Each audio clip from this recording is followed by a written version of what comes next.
Salut Internet. Vous me connaissez, c'est une énorme passion pour moi de vous parler des folies géographiques de notre planète. Le territoire britannique tout au sud de l'Espagne, l'île française au large du Mexique, la frontière incompréhensible entre Pays-Bas et Belgique. Je sais que vous adorez ça, et ça tombe bien. Vous avez cliqué sur la bonne vidéo, c'est exactement ce dont on va parler aujourd'hui. C'est parti.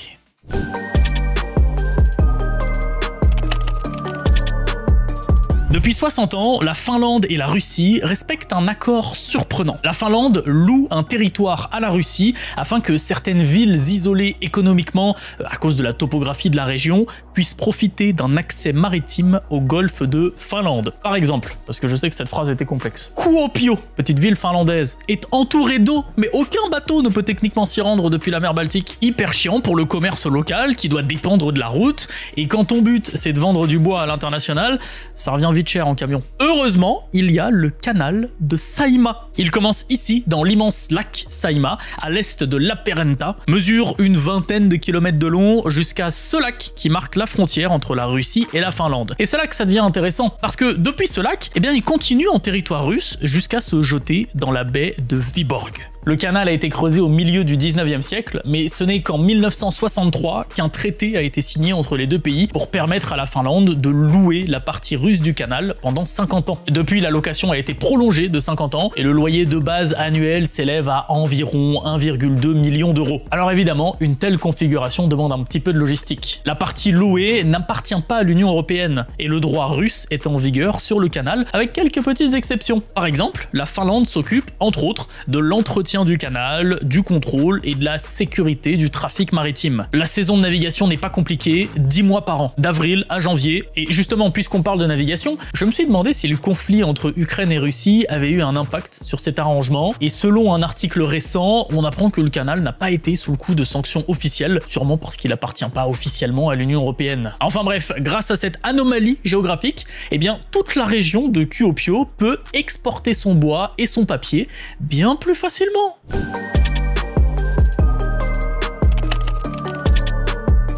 Il est possible de traverser une partie du territoire du Sahara occidental sans passeport, posé dans un wagon de train à ciel ouvert. Ouais, faut que je vous explique 2-3 trucs. La ligne de train a été construite entre 1961 et 1963. Elle est depuis la seule et unique ligne de chemin de fer de Mauritanie, et tenez-vous bien, elle mesure plus de 700 km. Elle relie le port de Nouadhibou à la mine de fer de Zouéret, juste ici, en plein milieu du désert. Et si on regarde le trajet du train, il y a quand même un truc surprenant, le tracé. Ça n'a aucun sens. Le train fait un détour de malade, alors qu'il pourrait juste passer là, comme ça, quoi, directement. Si je calcule, en ligne droite, c'est 500 km. Les gars ont fait un détour de quasi 200 km. Mais, évidemment, c'est normal. La ligne a été construite lorsque le territoire du Sahara occidental était encore la colonie espagnole du Rio de Oro, qui demandait une taxe de passage astronomique pour faire passer le train via son territoire. C'est pour ça que la ligne longe la frontière et que le tunnel de Choum a été construit juste là, au niveau de l'angle droit. C'est une folie, ce tunnel, une anomalie. Il est creusé dans cette falaise et il ressort du même côté de la même falaise en faisant un petit arc de cercle souterrain pour éviter 1,5 km de territoire espagnol. Et attendez, c'est une falaise, il y a du dénivelé. Quand on sait que le train qui y passe est l'un des plus longs du monde, 2,5 km, plus de 200 wagons, plusieurs locomotives pour le tracter, eh bien la moindre petite montée est une galère absolue. Tant de complications et d'argent dépensé pour 1500 mètres de frontière à éviter. Du coup, dans les années 90, quand il y a eu le cessez-le-feu entre indépendantistes et État marocain, un tronçon de 5 km a été construit pour remplacer le tunnel. Bien plat, bien droit, et qui passe par la frontière. C'est comme ça qu'il est possible de traverser une partie du territoire du Sahara occidental, sur quelques kilomètres seulement, sans passeport, posé dans un wagon de train à ciel ouvert.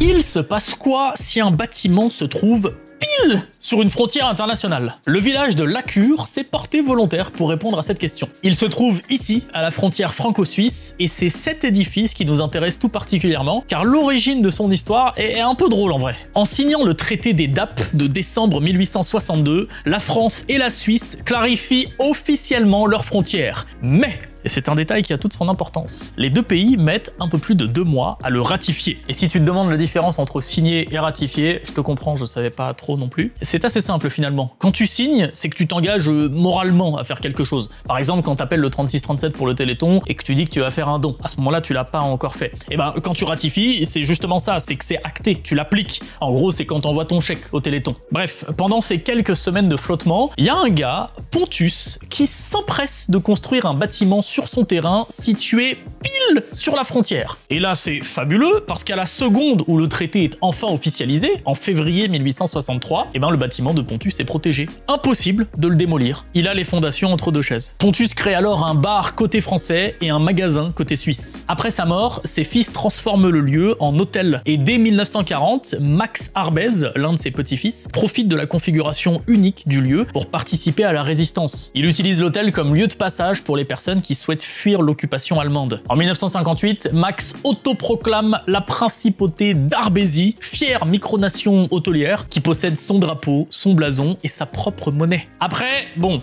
vivre à cheval sur une frontière, c'est marrant, certes, mais ça pose aussi quelques petits problèmes. Je vous mets en description tout un article sur le bordel que c'est en termes de taxes et d'impôts. D'un pays à l'autre, c'est pas les mêmes taxes sur l'alcool. Certaines des chambres sont côté suisse, d'autres côté français. Pour d'autres encore, la frontière passe au milieu de la chambre. Bref, c'est atypique, c'est insolite, c'est une belle anomalie, mais j'aimerais pas être l'expert comptable de cet hôtel.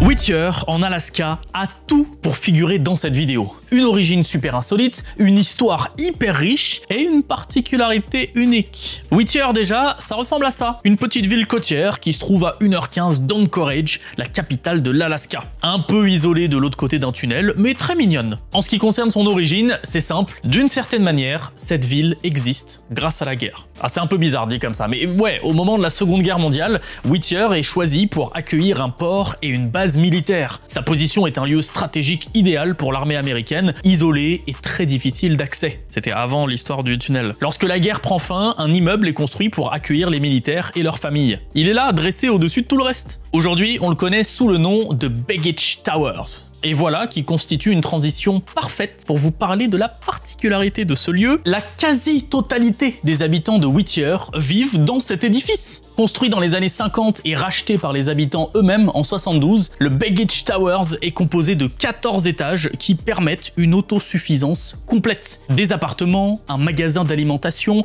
le bureau de poste, une aire de jeu pour les enfants, l'église, la mairie, la police et même le centre médical. Tenez, ça c'est le bâtiment et de l'autre côté de la rue, l'école. Et pour y accéder, les 35 élèves ont la possibilité d'emprunter un tunnel depuis l'immeuble pour s'y rendre. C'est assez pratique en hiver quand tu veux éviter les 52 mètres de neige. L'immeuble peut accueillir 700 personnes et d'après le recensement de 2020, Whittier possède un peu plus de 200 habitants. Il y a de la place, messieurs dames. Cette particularité, plus le fait que des lignes de ferry partent de la ville, font que plus de 700 000 touristes visitent Whittier par an. Une belle curiosité géographique cette ville où tout le monde vit au même endroit.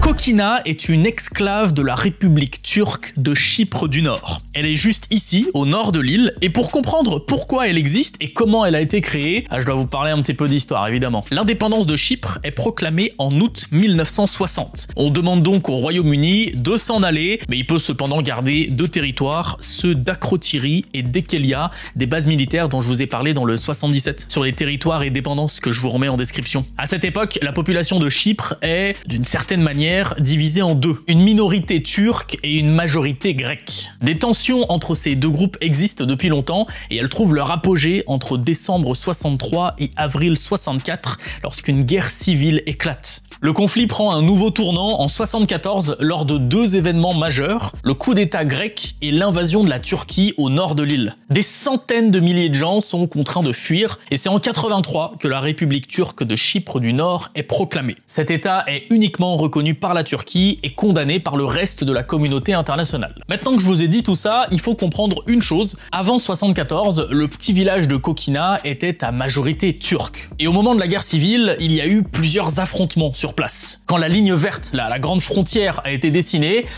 Kokina a été laissé en dehors. Alors?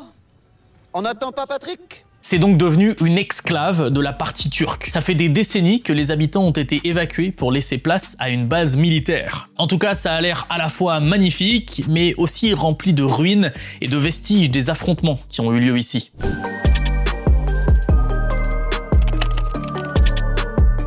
Le Canada n'est pas à 7000 km de la France. C'est faux, messieurs, dames. C'est à seulement 450 km de Paris. Combien ? Je vous promets, j'ai pas encore complètement disjoncté. Je joue peut-être un petit peu avec la réalité et je veux surtout vous parler d'une toute petite particularité géographique située ici, dans le Devon, en Angleterre. Parce que oui, mesdames et messieurs, cette chapelle appartient à l'Ontario, une province canadienne. On pourrait se dire que c'est pas si étonnant que ça, l'Empire britannique, etc. Mais quand même, c'est suffisamment chelou pour m'intriguer. Pour comprendre pourquoi il y a cette micro-exclave canadienne, entre gros guillemets, faut qu'on fasse un petit bond dans le temps pour atterrir en pleine période de la guerre d'indépendance des États-Unis. À la suite d'une blessure qu'il s'est faite en se battant face aux indépendantistes, Lord John Graves Simcoe est rentré dans le Devon où il a acheté avec sa nouvelle épouse, une riche héritière, le domaine de Wolford. En 1791, John, qui a toujours le regard tourné vers le nouveau continent, est nommé lieutenant-gouverneur du Haut-Canada. Ça correspond grosso modo à une partie de l'Ontario. Il finit néanmoins sa vie dans le Devon, enterré dans les jardins de la chapelle qu'il avait fait construire vers 1800 sur son domaine. Wolford est resté dans la famille Simcoe jusqu'en 1926, date à laquelle l'éditeur Sir Harmsworth l'a racheté. Ne sachant pas trop quoi faire de la chapelle, le bon Sir, qui voulait rendre hommage à Simcoe,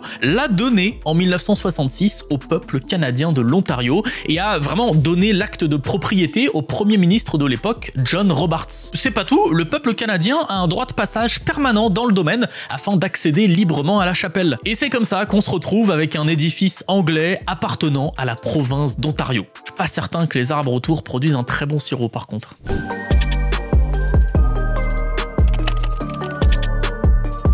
Sercq est une petite île juste à côté de celle de Guernesey. Elle est juste là, c'est ce petit bout de terre un peu plus petite que la Nouvelle-Zélande, puisque sa superficie fait entre 5 et 6 km². Située à une quarantaine de kilomètres des côtes françaises, l'île de Sercq est très particulière, puisqu'il s'agit d'une seigneurie normande et était, jusqu'en 2006, le dernier état féodal d'Europe. Qu'est-ce que ça veut dire cette histoire? Qu'est-ce que ça suppose? Pour commencer, un état féodal, c'est simple, c'est le système politique que l'on trouvait surtout en Europe à l'époque du Moyen-Âge. Vous savez, les seigneurs, les vassaux, les fiefs, Camelot, la Dame du Lac, etc. Tout ce système, donc, on le sait, c'est un peu essoufflé au fil du temps jusqu'à complètement disparaître, sauf sur l'île de Sercq. Et ce, jusqu'en 2006, année où ce système féodal a officiellement disparu. Aujourd'hui, des députés élus au suffrage universel composent le Parlement de l'île. Mais avant cette date, le seigneur était considéré comme le chef du gouvernement de Sercq. Par exemple, il était le seul à avoir le droit de posséder une chienne non stérilisée. Et il y a une explication logique à ça, hein. Les gens avaient peur que trop de chiens dérangent les troupeaux de moutons. Même si aujourd'hui le seigneur a perdu la plupart de ses responsabilités, il a gardé quelques petits privilèges, comme son loyer, 1,79 livres annuels versés aux souverains britanniques. C'est assez sympa ce petit privilège. Sinon, l'île a dû endurer les irruptions de pirates et de Français qui ont longtemps essayé de s'accaparer cette terre. Dites-vous, un homme a même tenté le coup en 1990. Un physicien nucléaire normand a posé un pied sur l'île en déclarant être le descendant direct du premier seigneur de l'île et donc l'héritier légitime de Sercq. Elle est folle cette phrase, vraiment. Armé d'un fusil, il a placardé une affiche où il expliquait son intention de s'emparer de l'île le lendemain à midi. Et évidemment, le lendemain à midi, il a été arrêté. Faut pas déconner quand même. Bref, il y a tellement à dire sur cet endroit qui fait 3 fois la taille de Monaco seulement et qui compte moins de 500 habitants. Et encore, je vous ai pas parlé de l'épisode des jumeaux milliardaires qui ont essayé de s'approprier l'île de Sercq, du haut de leur énorme château dans le pur style médiéval posé sur un petit îlot juste à côté. Mais ça, je vous en reparlerai dans un prochain épisode. Merci beaucoup d'avoir regardé cette vidéo, ça faisait longtemps quand même qu'on s'était pas retrouvé pour de la pure géographie insolite, donc dites-moi votre avis en commentaire, quel a été votre fait préféré. On se retrouve très vite avec un format que beaucoup d'entre vous attendent aussi avec impatience, ça va être cool, messieurs, dames, à bientôt, salut Internet.